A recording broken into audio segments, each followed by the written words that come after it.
Cowabunga! Sword of Omens, come to my hand. I, Lion-O, command it. Thundercats, ho! So Kevin, thank you so much for coming. This is the first time at Terrificon? Yes, first time here, and thank you again for making us feel so welcome. This is Turtles were created in Dover, New Hampshire. I grew up in Maine. I have a studio in Massachusetts. We used to live in Sharon, Connecticut, and shop at a comic store called My Mother Threw Mine Away. So we claim this as home turf. So it's thanks for making us feel so welcome and home. Well, fantastic. Thank you for coming. Thank you. Cheers.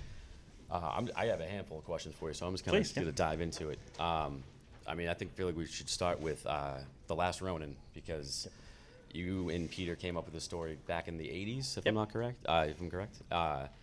How much of that original story is what we got compared to what you guys created back in the 80s? Well, it's great. With the origin of The Last Ronin, which is the newest, it was kind of our tribute and love poem to all things Dark Knight. So much of the Turtles' history is inspired by Shoulders We Stand on the Giants We Stand on the Shoulders of. Thank you. It's been a long day. I've talked a lot all day today, but yesterday. But no. And so with The Last Ronin, we had finished the first 11 issues of the Turtles, and we were trying to think of all right, where do we go from here? To completed a big story arc, and so we said, well, let's look, 30 years down the road, and this is in 1987, and so we said, we'll set the final story 30 years in the future, and it'll kind of give us a lighthouse to navigate towards. And again, with the concept of this Dark Knight style story, the final Turtle story.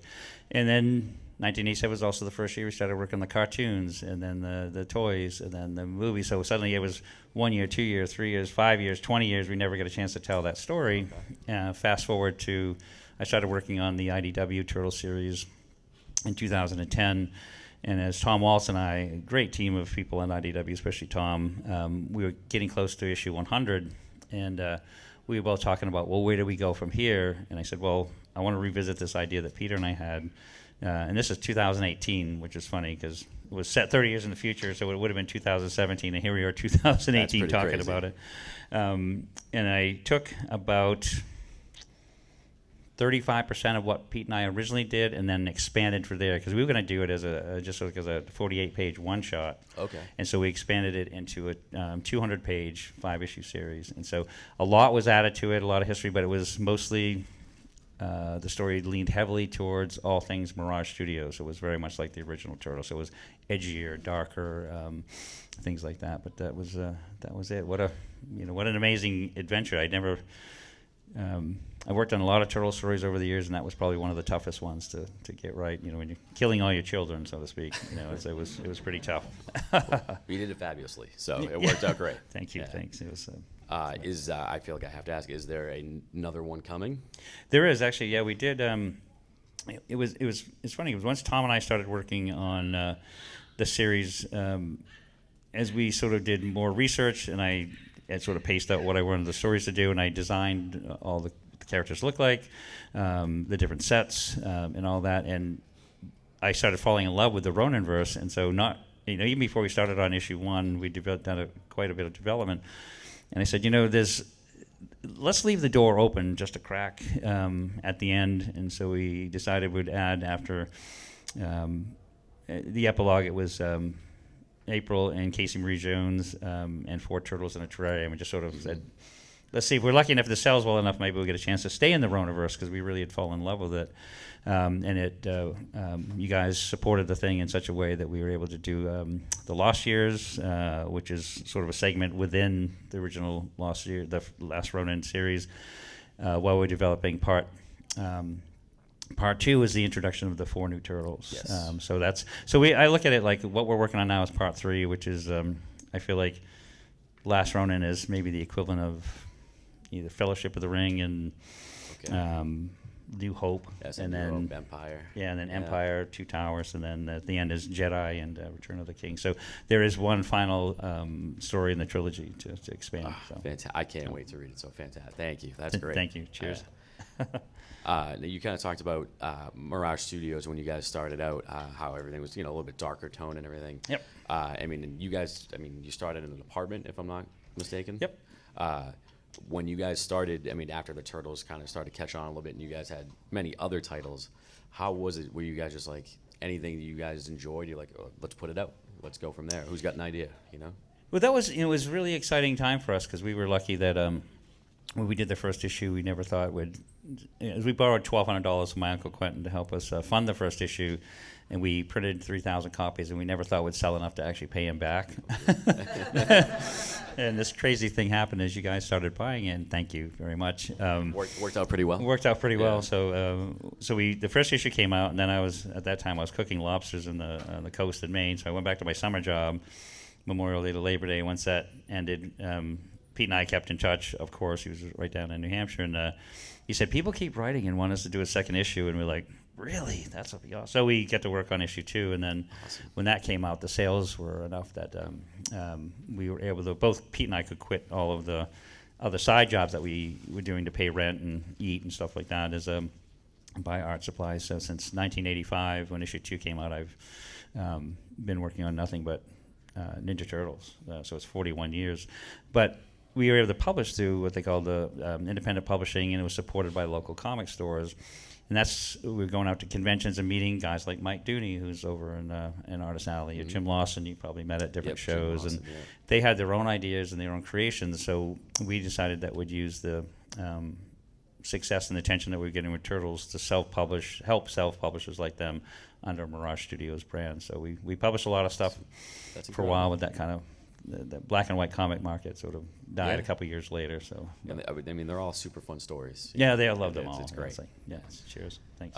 Speaking of what you're doing, publisher. I mean, we were kind of talking back there a little bit how you love Daredevil and Batman. Absolutely. You know, some of like the bigger names with DC and Marvel. And over the years, Turtles have crossed over with many different characters. Yeah. Is there a character or a series or something that you have yet to cross over with that you're like, I want to get the Turtles with them?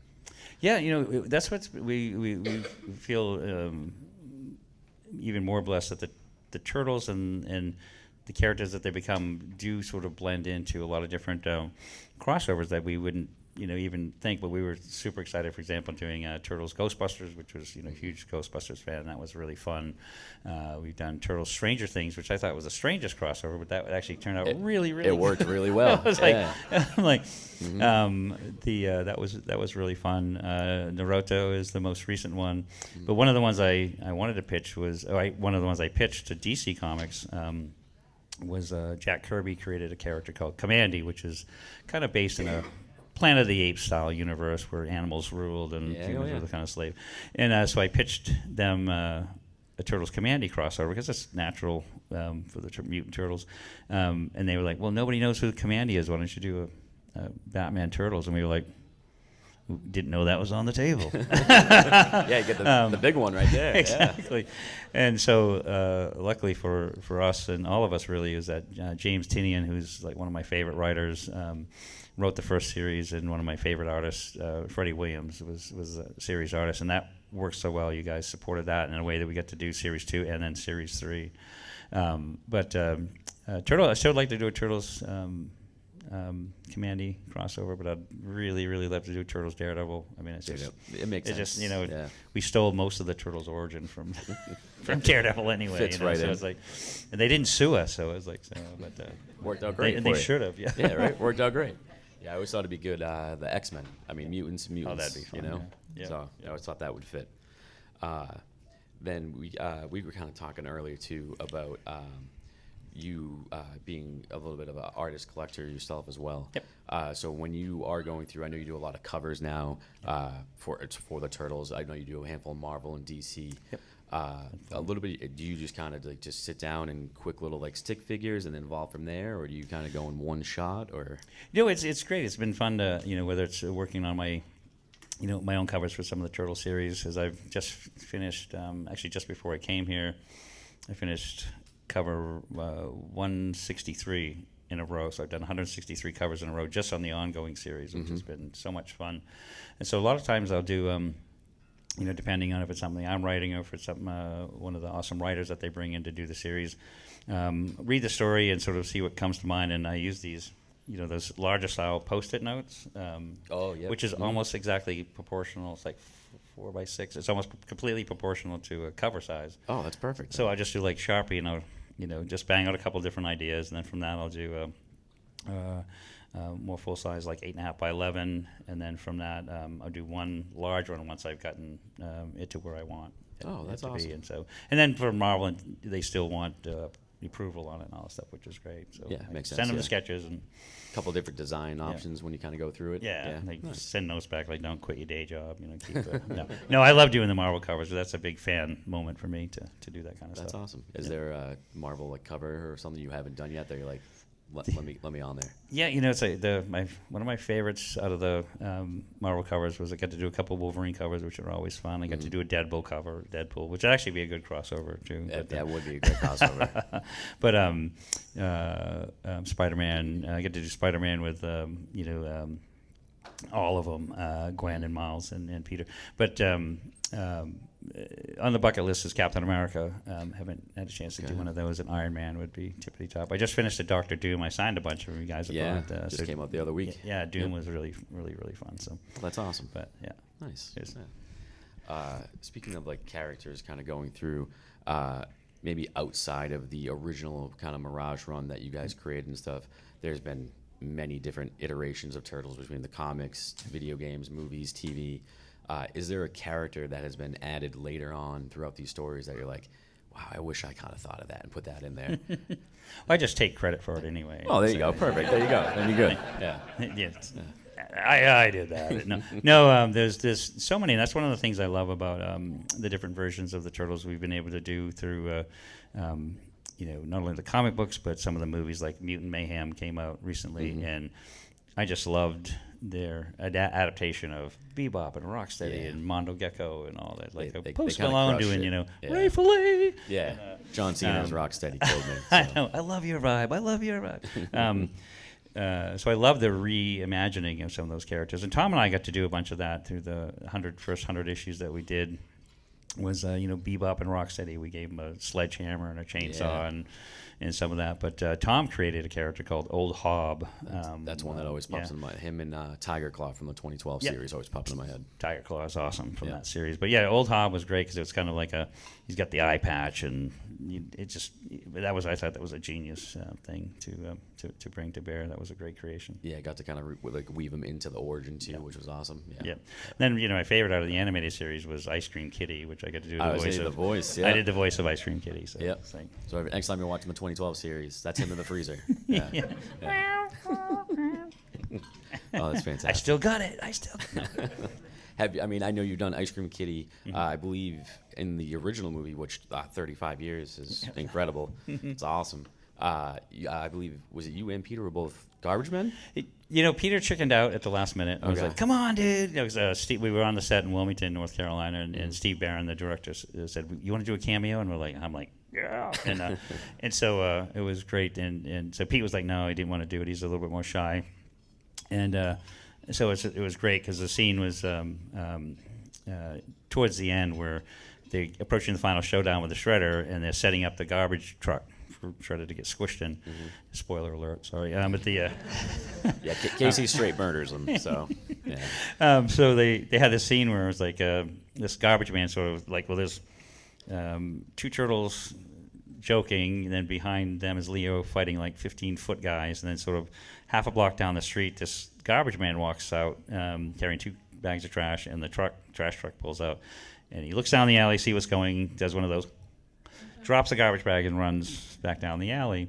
And so I'm thinking, they actually put makeup on and costume and the garbage man thing. So I of course tell the whole world I'm in the movie, and you see the movie, there's like this black shadow that sort of goes back like that.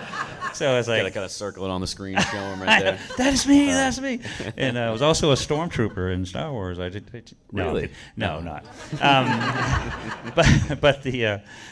But Pete had actually shot some video of that from the side. Oh, okay. 'cause he was like, he's our resident Donatello. I can never write Donatello without thinking Peter Laird. He takes stuff apart and puts it together. But he had a video camera, and he filmed my scene, and it showed up online within the last couple of years, and so then NECA made a toy of me as the garbage man. That was never in the movie, so I got the last laugh, I guess. Did you get to do the art for the box on that too? I didn't do not on that one, because they sort of like with the movie line, they do a different style of art, but I've been doing NECA, who does so many fantastic toys. I love their adaptations of all the different Turtle universes.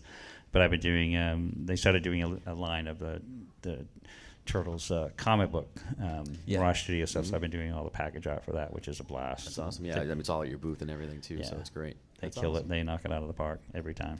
So. Oh, very cool. Yeah. I have to ask personally, just because he's my favorite character, Casey. Yep. I think I've heard you talk in the past. You based him a little bit off of you in like the early days, a little bit. Well, yeah, sort of like what I'd like to be. No. Ish. Yeah. So. Okay. So yes, Casey was actually it was we'd already added expanded the turtle family with April, which is like the surrogate sister kind of thing, and we wanted and the original idea I had for Casey was, when we want to do a one-shot, a single issue featuring each individual turtle, to expand their personalities a little bit. This is still very early on, early days, and so I thought that Raphael being our sort of anger management issue turtle, makes sense. I thought if he met somebody that was crazier than him, maybe it might look him a little inward, kind of stuff. Make him kind of see what's happening. Yeah. And so back in those days, it seemed like every vigilante had some really dark, deep, the Punisher's whole family was killed, or just, these horrible backstories of why they became. Yeah, they're never coming from good families, good backstories, so it makes sense. Yeah. So I wanted to do one that Casey just watched too much bad TV, and so it was like he'd have three TVs going in his living room. It'd be like, the A-Team and T.J. Hooker and those kind of things, and he decided to be a vigilante. And made it just costumes, hockey mask and all that stuff. And Pete, so I designed Casey basic, and then Pete added he said, well, what if he had a golf bag with a bunch of different weapons in it and stuff like that? And so that's how well we worked together. And so Casey was created in 1985 and expanded the family, became an immediate member of the family, has been in almost every iteration. But in 1986, a movie came out called Big Trouble in Little China. Yep. And I just said, I've never written Casey since seeing Big Trouble, not thinking, what would Jack Burton do? Because he was such, he was so, wants to do the right thing. And ready to go. It's all in the reflexes, he's one of my favorite original characters from the family of the Turtles. I've done the same here all the time. Actually, I do have to ask, just because I've heard it many different ways over the years. His catchphrase, is it Goongala? Is it Goongala? Is it like a tomato thing? It was, Pete and I made it up based on, it was Goongala, but it was based on those old black and white Tarzan movies, because he'd be like, he'd be like riding an elephant, and it'd be like, Angawa, and then like the lions would then, get up and do stuff. Every time he yelled, Angawa, and they go, okay. It was like, I am Groot kind of thing. You would just say the same word, and it'd get him to do all kinds of things. So based on that, we made up Goongala. Oh, that's fantastic. That's awesome. That's funny. Oh. Yeah. I did have a couple questions. Sure. I reached out to a handful of people. A couple of local questions here, because you and Pete are both from New England. Yep. New Hampshire, Mass, everywhere. That's right. Yeah. Did you have a favorite pizza place growing up that you're like, can we incorporate this into the Turtles eventually? Yeah. No, we did it in there's a. When I went and part of the history of pizza came in, it was like my after school job in high school was I worked it was called Louis Variety. It was like, they actually made a really good pizza, and it was, every half the high school came to the pizza place after school. The hangout spot. That was a hangout spot, and so that was the original one for me. And then there was, it's funny, there was another store that also, it was called Nicely's Market, and they had great pizza too.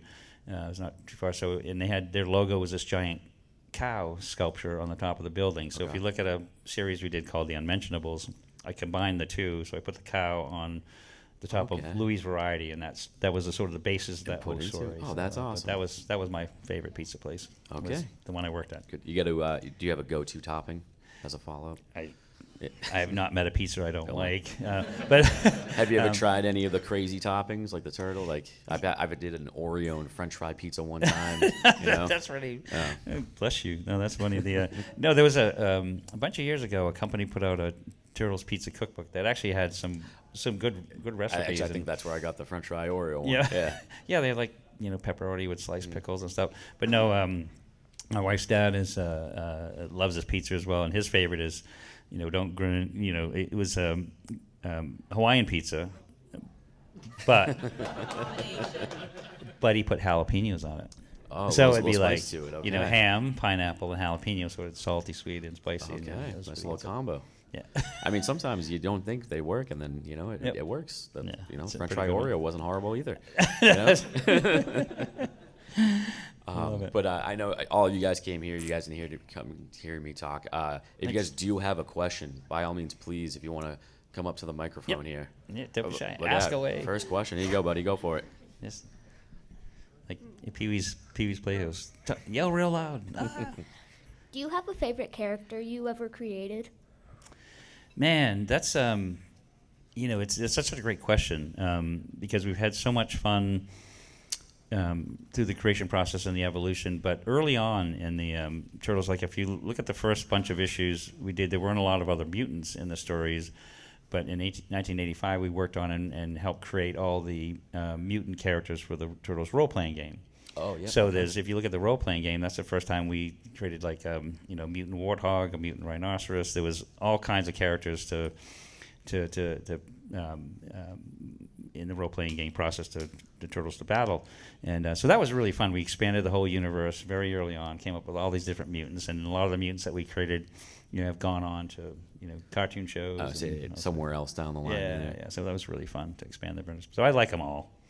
Where did the punk frogs come from? That was fun. That by the time things really started expanding for Mirage Studios, a little tiny company that suddenly we had all the artists working. Not only again Mike Dooney, Jim Lawson, Steve Levine, so many guys that and people that helped with the creation and publishing in the ongoing comic series. But now we were doing the animated show, so we started working with them. So everything was was kind of an open door that everybody got to bring ideas into the company and just pitch an idea. Like I've always wanted to see let's get a cockroach in there. Yeah, let's get something something strange. I like that. Yeah.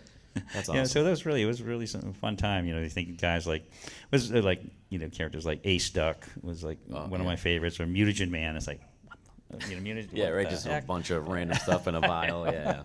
But yeah, that was really fun. It was a great group of guys, super creative, that brought so many new characters to the universe. Well, that's awesome. Awesome. And buddy, since you asked a question, if you ask a question, you can come up and pick a book if you like. Kevin was nice enough to sign all these books for you guys. We signed all those for. So pick whatever one you like up here, pal. This one goes on eBay for like $60. I'm kidding. It doesn't. It's 100. He's joking.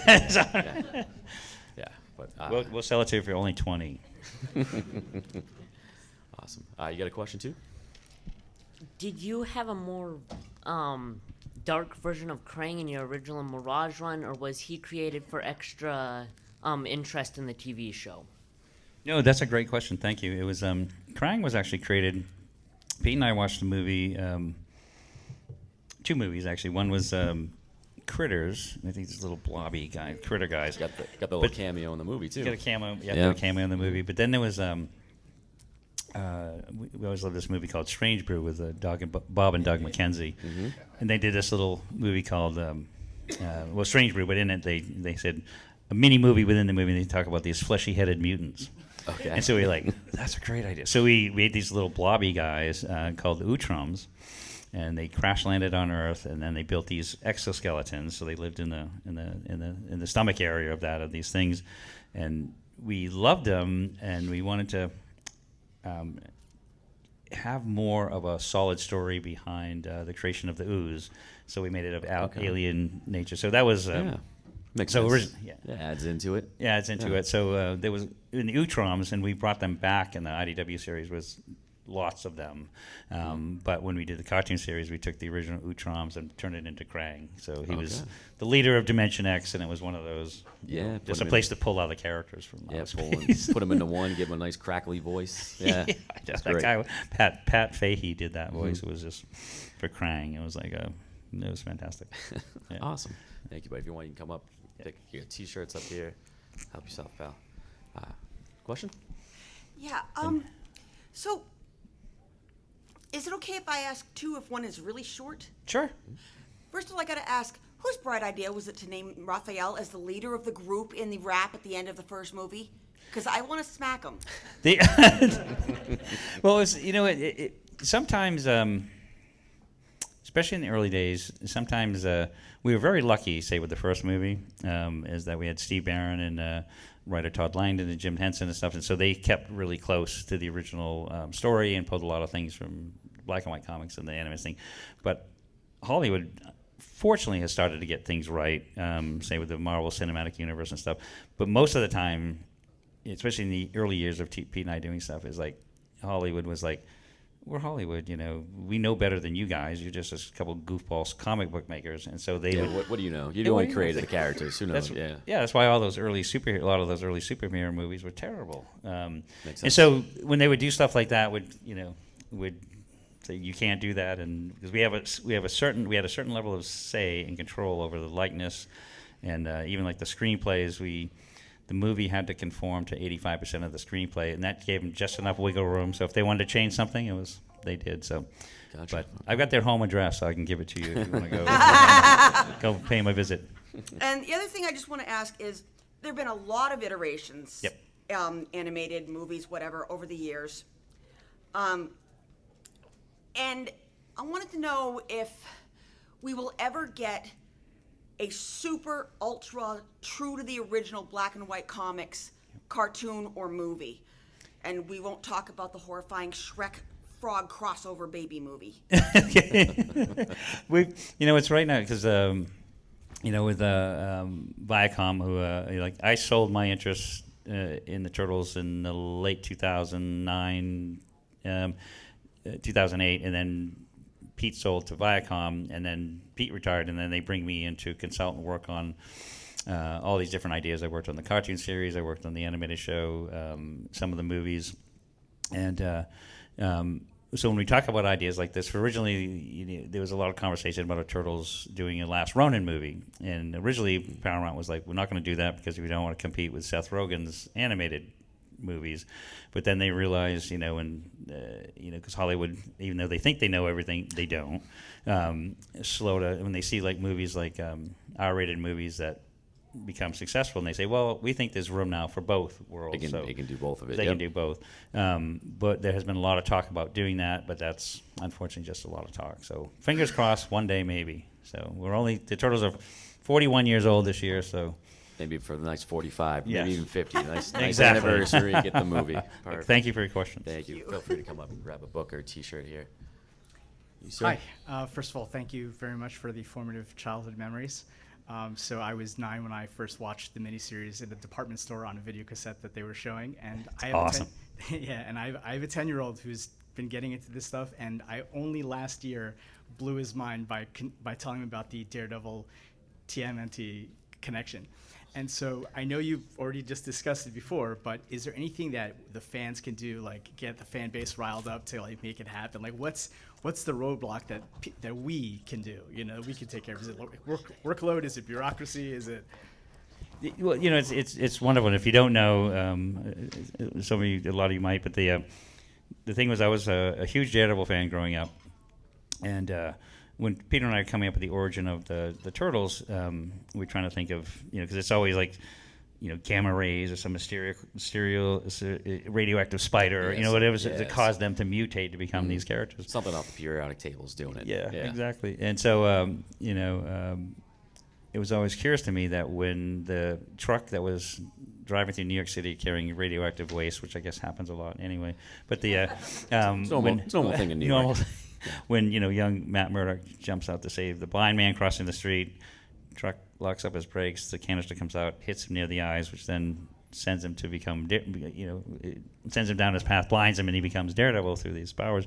They never said what happened to the canister after it hit him near the eyes, and so we took that whole story and just had the canister continue bouncing down the street, and this poor kid was standing next to an open sewer. Cover, the cap, holding a terrarium with 4 turtles in it. So crashed into that ooze down in the sewer next to a rat, So we just stole most of Daredevil's origin, but we took it a little bit further where Frank Miller, his run on Daredevil was so fantastic, and he had a evil ninja horde called the Hand. We have the foot. Just try to do as much as you could without really putting it. I love it. Stealing. So, and they had Daredevil's mentor was Stick. So we have Splinter. Perfect. And so we did. There's lots of other things within the Turtle universe that it was a love poem to all things that we loved about the genre and the comic books, that we sort of rolled it into one. So there is the idea that and it has been talked about, but you have a couple big corporations. I mean, Marvel's owned by DC. I mean, Marvel's owned by Disney.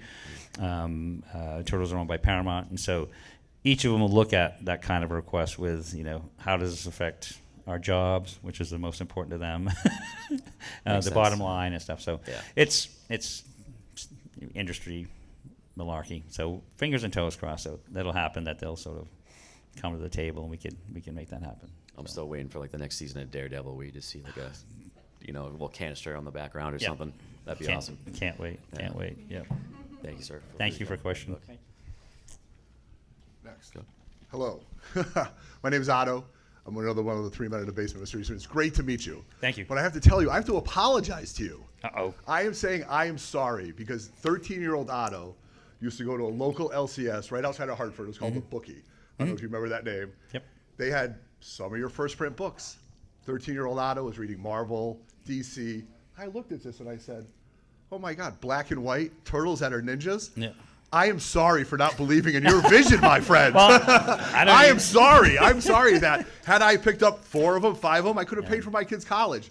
I can't tell you that I've been waiting so long. Chin doesn't know about this. My guys here don't know about this, but I'm apologizing. Like I'm apologizing to my parents for something I didn't believe in. Yeah. So thank you very much for everything that you brought. Thank you very to much. everything, and I'm sorry for not believing in you. No, well, and it's been amazing. It's one of those things that when that generation, when we were lucky that in black and white comics, it was really a very niche market. I used to live when I lived in Maine. I used to go down to a store in Boston called the Million Year Picnic in Harvard Square and get underground comics. Dave Sims' Cerebus, Wendy and Richard Pini's Elf Quest, those kind of things. So really, it was something that was new to us. But a lot of people are like, if it wasn't in color, they're like, black and white. Yeah. Again, 13-year-old kids see some comics like this. Oh, whatever. Da, da, da. Yeah. I'm sorry. And I have to tell you this in front of everybody here. I'm apologizing. Well, you don't thank have you very to, much thank for you. everything you've done. I've made him a bit of a it. Turtle fan since then. So it's okay. Yeah, really. That's He's how it really works, done it. Thank you very much. Appreciate it. So I wanted to say it's really great to meet you. I Thank wanted you. to see you at the signing, but didn't have everything to sign. So I wanted to ask that you had mentioned a lot about how stuff like The Dark Knight Returns, Daredevil, Born Again, stuff had inspired you, and you've been talking about that. And I always thought it was interesting how with characters like Batman, the tone changes a lot between the adaptations, where you have like the 60s show is very, kid-friendly, goofy. Then you have like Legends of the Dark Knight, stuff that's like a little bit darker. Yeah. And Turtles is like that too, I've noticed, where there's the 80s show, and then there's, Mirage Comics, Last Run, and stuff like that. Do y'all ever run into issues about like trying to control the tone of the brand, and like how kid-friendly can we make it, how dark can we make it? Has there ever been like big issues with that? It is, again, great question. It was one of those in the early days, a bit more, only because when the Turtles first started becoming popular, we went from creating the edgier black and white series, which is ours and for the older audience, and then when we started developing the animated series, we knew that we were writing it very specifically for a much younger audience, and so it was softened up the origin, changed a lot of things, a lot more comedy, those kind of things. But when it first started becoming popular, there was the role-playing games, the Turtles black and white comics, and we started putting out the Archie comics, cartoons, and toys. So parents would go into a place looking for the cartoon Turtles and find the black and white ones and go, what the? Stabbing people with the swords, Exactly. cutting off heads. Oh, yeah. But it was so early on. It was much more challenging to control it, and there was some confusion. But as we've all seen, we've been very lucky in that having multiple universes say within Marvel or DC Comics, is something that's always been out there, and now it's more widely accepted. Thanks to things like the Marvel Cinematic Universe, and those kind of things. So it's less now, but we've had a few parents that approach us in the early days. We're like, what the hell are you doing? But my favorite, I love the stories, like, say, some of the older fans, original fans that were younger. Back in the early days, it was always funny that the child would come up, the young fan, to get us to sign something, and then the mom or dad was behind him, sometimes both. And so the young person was happy to meet us, but mom and dad would just give you this look, and you could read their mind, thinking like, "Do you know how much money I spent on those stupid Ninja Turtles?" or spent a Christmas Eve trying to put together the Technodrome. My mom would be giving you the same look, as my parents did as well. Yeah, step on one of the turtles on the way to the restroom in the middle of the night. Yep. Turtles, all the turtles in the trash. I had the sore play set. It got left everywhere, and I always heard about it. Yeah. Yeah. But thank you for the question. Yeah, we appreciate your work. Appreciate you. Thank you. Thanks. Yeah, come grab a book. I was just wondering where you came up for the idea of Shredder. Shredder came from doing dishes. Okay. Seriously. Like the garbage disposal, or no? It was Pete's wife was. I was a roommate of Pete and Janine, and his wife would treat us to a dinner, at least once a week, and she's a fantastic cook. So Pete and I would, do dishes, and so while we were working on the Turtles' origin, Peter was washing and I was drying, and so he was washed one of those rectangular cheese graters. Okay. And I was drying the inside of the cheese grater, and I was sort of like had it on my arm like this, and I said, "Man, could you imagine a guy with a weapon like this? He could like literally shred your skin off." And Pete's like, "The shredder." And so that's good there are no right stupid there. ideas. Yeah, right? That's great teamwork right there, playing off. That's so great. he really came from doing dishes. That's awesome. Well, it's funny. I told that story at a bunch of conventions and things over the years, that there's a company out there that actually licensed, and you can buy a shredder cheese grater. I think I've seen it. Got a little shredder head on there. And stuff like I'm waiting for the cosplay now. Someone just walks in with actual graters on them. Yeah, the homemade DL version. So, anyway, yes, sir. Hi, Kevin. Hi, how are you? Nice to see you again. Thank you. Nice to see you. Unlike my man Otto, me and my brother, we were 5 and 6, and our parents came to us and said, G.I. Joes or Ninja Turtles? We both said Turtles. Yep. We were in. Awesome. That Christmas, we both got a big box of turtle figures. Like, it was probably 89, 90. That's awesome. But the question I have, we watched the turtle cartoons all the time when we were little. Mm-hmm. And then I can remember watching Next Gen with my dad in the evening. How did the Turtles and Star Trek action figures come to be? How did those two licenses come together? That was one of my favorites, because I grew up, Star Trek was one of my favorite series growing up, and it was, Playmates was always coming up with interesting ideas, because, they're marketing focused, so like when they would do, and it was like the Turtles just lent themselves to that when they would do, like, say, Turtles Sports Stars. Yep. Each turtle was a different sports character. They had the Donnie hockey, I think. Yeah. So the idea is making, so you have to get all 4. And so then Turtles buy the whole line. You got to get the whole line. Turtles rocks characters. So they then went and licensed the Universal monsters. So they had Turtles, Frankenstein and Werewolf and all that stuff. All 4. Then the last one was somebody came up with the idea, and when Star Trek was sort of in one of those lulls, and said, "What if we did Star Trek characters?" And which is fantastic. They were awesome. They were awesome. Yeah. I love those to this day. It was really fantastic. So, nice. But, thanks. Great question. Thank you. Hello. I've been a huge fan of Ninja Turtles for as long as I know. They've always been a part of my life. Thank you. I'm also a big fan of Daredevil, so I'm just curious. The obvious. You took inspiration and sorry. It's okay. Take your time. It's not a worry. And you showed interest in writing a crossover, and I was wondering if you had any ideas over the years you thought of, or if they ever do have a crossover, will you ever address the fact that Matt Murdock was in the origin of the Turtles? Well, it's funny, because I've thought of that, and it does thought of a couple different ideas. Certainly anything that we could come up with, say maybe there's a gang war between the hand and the foot, which sounds right. Kingpin and Shredder, and I'd watch that. I'd read that and watch that right now.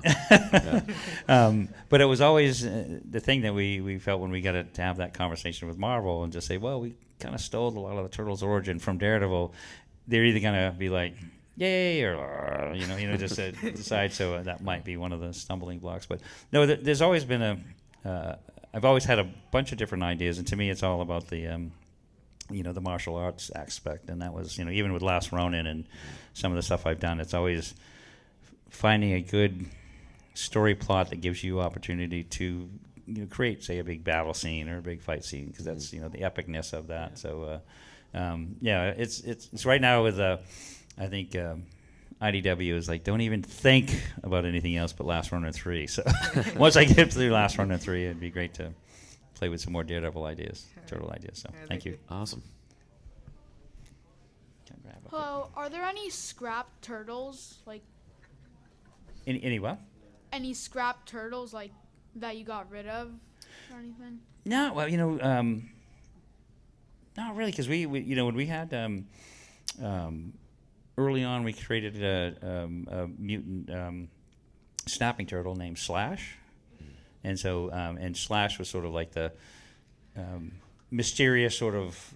I always pictured him as like the darker side. Like, what if the turtles did this kind of thing? Exactly. Yeah. So we've done that. Then we did in the IDW series. We did there's a evil corporation called Null who did these genetic mutations, creating an evil set of turtles, kind of stuff. So it's like, and so you can play with those plot lines and those kind of things just enough, and then you kind of go, well, let's strip it back down to the original turtles. The different variations, and you get the original. Yeah. But thank you. Good question.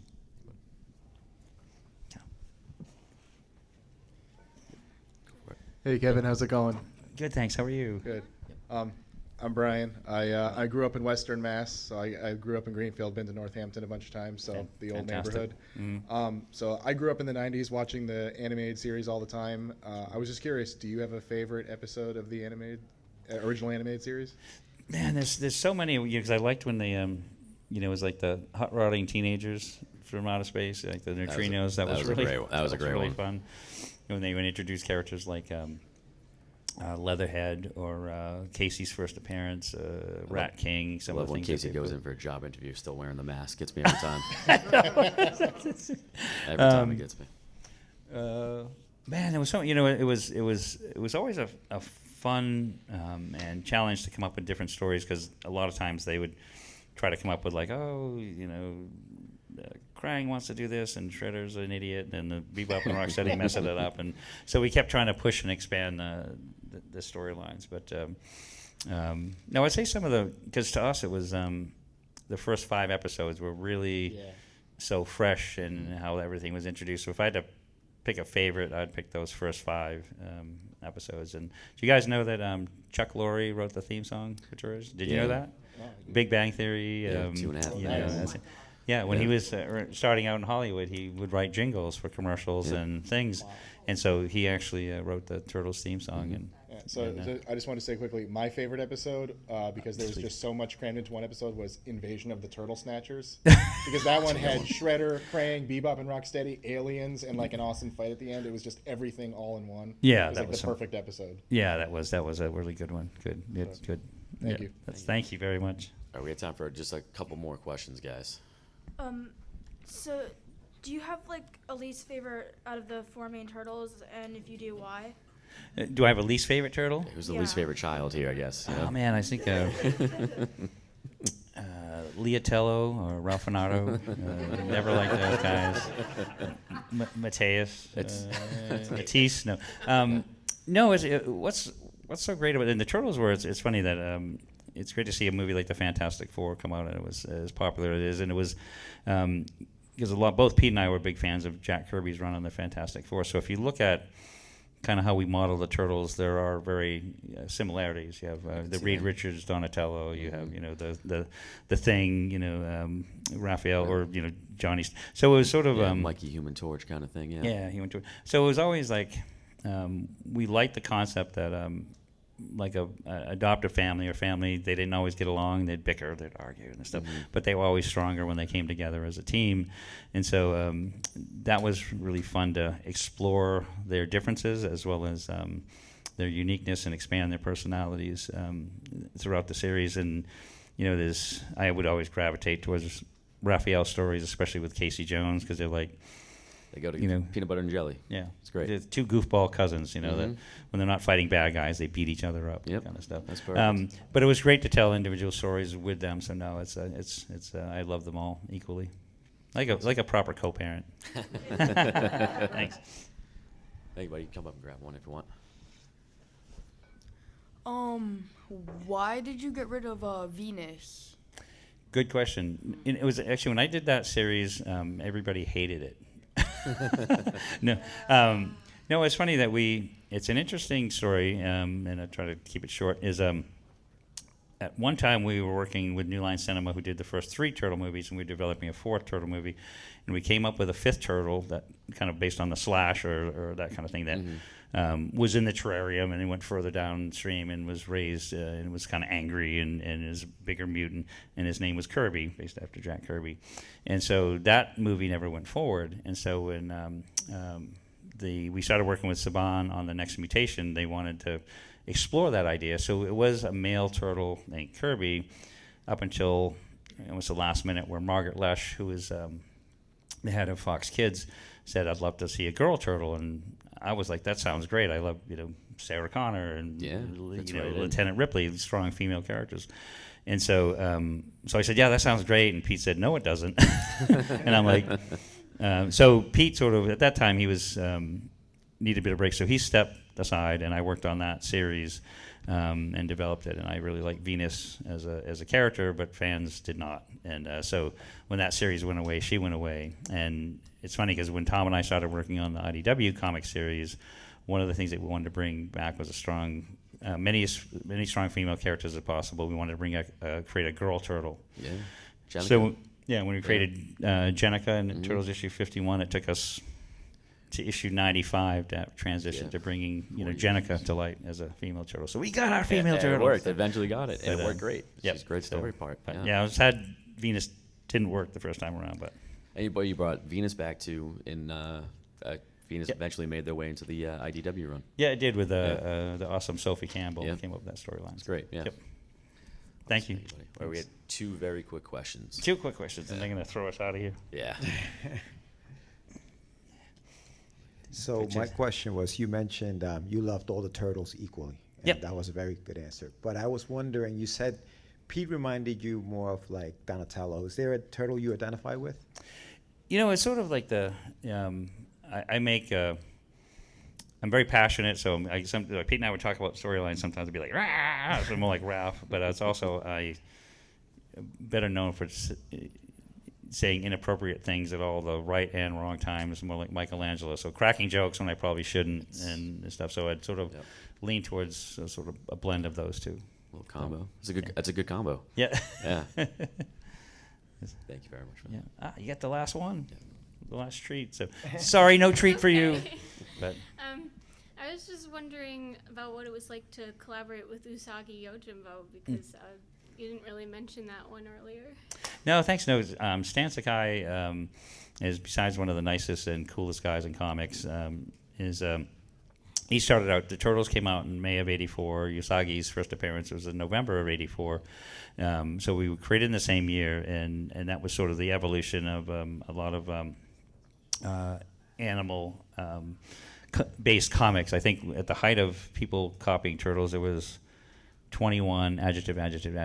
There's a lot of them. Black belt hamsters. There's a bunch of them. Molly, Michael Ray, pubescent gophers, and on and on. It was crazy. But so in the early days of Comic Cons, they would put the funny animal guys like in the worst location in the convention, like next to the bathrooms and stuff. Like, oh, they're the funny animal guys, and put them over there. And so we'd always end up sitting either next to or stand, and we just would collaborate and trade sketches, and just just really try to support each other as we're making our way into comics. Is the main goal. And as Turtles became more popular, we were able to bring Usagi into not only the comics, into the cartoons, into the toy line, and to this day, I try to see Stan about every other month for lunch. He lives about an hour from where we live in Arizona, and so. But yeah, I just love Usagi. He's the greatest, and it's great to see him still out there and just kicking butt. Yeah. He's just a great storyteller, great artist. And I mean, Usagi fits in perfectly with the Turtles. It totally. blends in great. Yep. So, yeah. Thanks. Awesome. Thank you all. Thank you. Very Thanks much. for all your Thank questions. You very Appreciate much. it. Hey. Kevin Eastman, everybody. Just quickly, I just want to say is thank you, because I have the greatest job because I have the greatest fans ever. I could not do this without you guys, and I've been doing this for 41 years.